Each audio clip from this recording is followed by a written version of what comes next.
Le témoignage de saint François d'Assise nous montre qu'une écologie intégrale requiert une ouverture à des catégories qui transcendent le langage des mathématiques ou de la biologie, nous oriente vers l'essence de l'humain.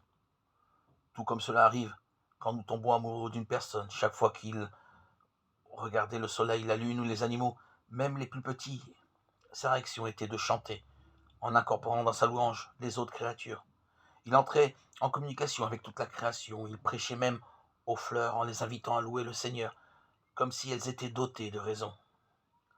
Ses réactions étaient bien plus qu'une valorisation intellectuelle ou qu'un calcul économique, parce que pour lui, n'importe quelle créature était une sœur unie à lui par des liens d'affection.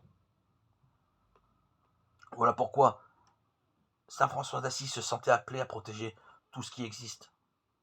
Son disciple saint Bonaventure rapportait que, considérant que toutes les choses ont une origine commune, il se sentait rempli d'une tendresse encore plus grande, et il appelait les créatures, aussi petites soient-elles, du nom de frères ou de sœurs.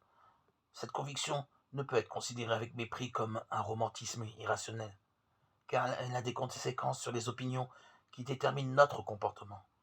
Si nous approchons de la nature et de l'environnement sans cette ouverture à l'étonnement et à l'émerveillement, si nous ne parlons plus le langage de la fraternité et de la beauté dans notre relation avec le monde, nos attitudes seront celles du dominateur, du consommateur, ou du pur exploiteur de ressources incapable de fixer des limites à ses intérêts immédiats.